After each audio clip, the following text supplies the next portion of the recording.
we need to be prepared for a lot of change. They're releasing updates to their software, major revisions on a semi-annual basis, if at least annually, just to stay up with these things. In the past, you could live, we have lots of customers that would stay on a version of practice management software for 4 or 5 years and just be happy with that, and they could do that.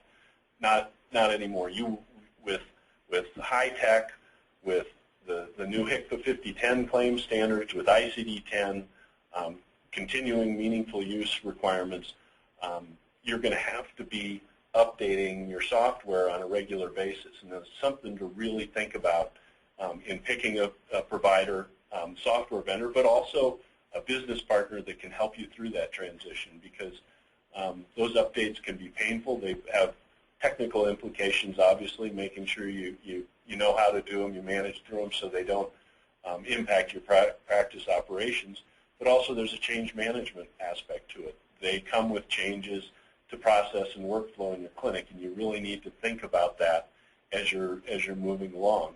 And you also need to have the experience available to you that helps you make the right decisions on when to move, because there will be probably 2 to 3 times as many opportunities to move that you really want to move, because you can only do it so much, so you need to make the right steps at the right points along the way. And that's, it's something we're grappling with.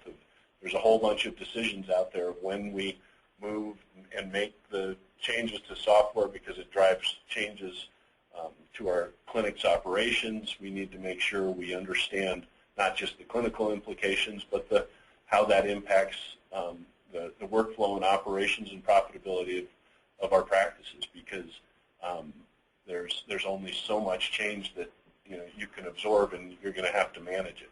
Well, part of what I hear in that is the old mindset. We're going to implement this quarter.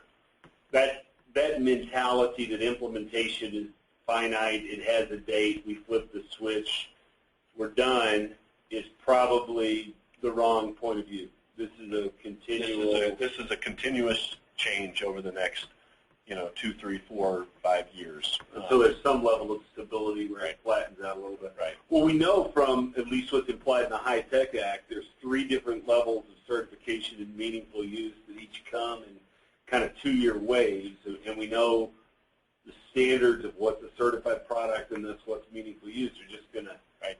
So we know we can see out 6 or 7 years.